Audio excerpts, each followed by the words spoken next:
ॐ सहनाववतु सहनौ भुनक्तु सह वीर्यं करवावहै तेजस्विनावधीतमस्तु मा विद्विषावहै।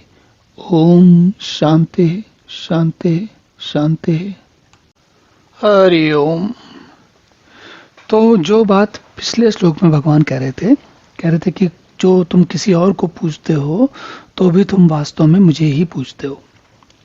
अब उसी बात को और आगे बढ़ाते हुए भगवान कहते हैं, अहम ईश्वर्यज्ञानम भोक्ता च प्रभु एव च न तु माम अभिजानन्ति तत्वेन अतः चैवन्ति ते। क्यों? जैसा हमने पिछले श्लोक में भी देखा, भगवान ये कह रहे हैं क्योंकि संपूर्ण यज्ञों का भोक्ता और स्वामी भी मैं ही हूँ, परंतु वे मुझ परमेश्वर को तत्व से नहीं जानते, इसी से गिरते हैं, अर्थात पुनर्जन्म को प्राप्त होते रहते हैं। अब अगर हम अपने पिछले श्लोक वाले उदाहरण में दोबारा जाएं और आपको पता चल जाए कि किसी विभाग का जो सर्वोच्च अधिकारी है और ईश्वर की कृपा से हमारे देश में अब स्थितियां सुधर रही हैं, तो शायद वे अधिकारी जो पहले मतलब गड़बड़ करते थे अब शायद नहीं कर रहे होंगे या नहीं करेंगे। जैसा भी है, हमारी तो ईश्वर से कामना यही है कि वो उस तरह की जो दुराचार या भ्रष्टाचार है वो नहीं होना चाहिए।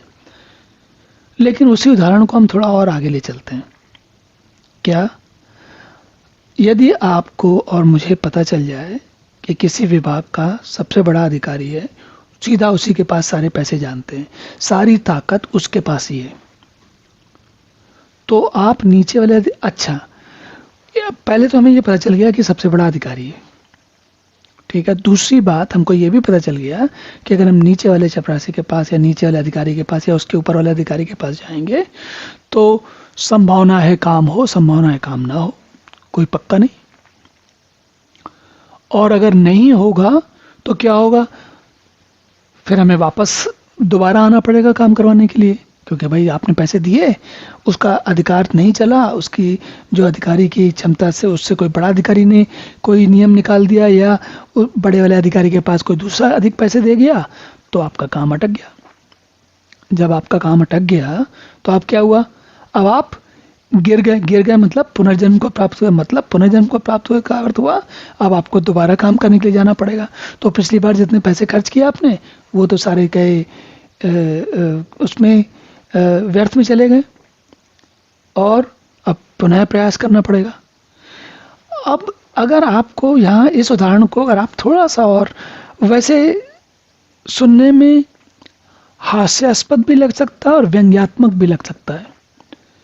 यहाँ पर मैं व्यवस्था पर व्यंग करने का मेरा कोई उद्देश्य नहीं है। जो जैसा कर रहा है, जो जैसा करेगा, भगवान पहले कह चुके हैं, उसको वैसा अपना फल मिलेगा। मेरा काम या आपका काम व्यंग करना नहीं है, ना लोगों में कमी निकालना है। हम इस उदाहरण का उपयोग केवल इसलिए कर रहे हैं ताकि हमें बात ठीक से समझ में आ जाए। अब अगर हमें पता चल जाए कि सबसे उच्च अधिकारी या मंत्री या जो भी है, प्रधानमंत्री, अगर सीधे हमारी उस तक पहुंच होगी तो आप नीचे वाले अधिकारी, नीचे वाले चपरासी के पास जाएंगे? कभी नहीं जाएंगे। आप क्या करेंगे? आप सीधा उसको, जो उच्चाधिकारी है, उसको ट्विटर पे मैसेज भेजेंगे या व्हाट्सएप में मैसेज भेजेंगे या टेक्स्ट मैसेज भेजेंगे या फ़ोन कॉल करेंगे या सीधे कहीं जाके मिल लेंगे। आप क्यों बीच वालों के चक्कर में उलझेंगे? भाई बीच वाले के पास व्यक्ति तभी जाता है जब उसके पास ऊपर वाले से मिलने की क्षमता नहीं होती या कारण नहीं होता या कुछ स्थिति ऐसी होती। तो भगवान ये कह रहे हैं कि भाई मैं तुम्हें सुलभ हूं और तुम पता नहीं कहां भटक रहे हो। चलिए अब अगला श्लोक देखते हैं।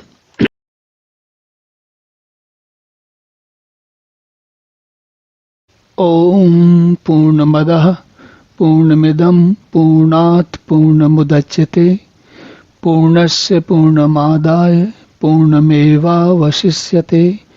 ओम शांति शांति शांति।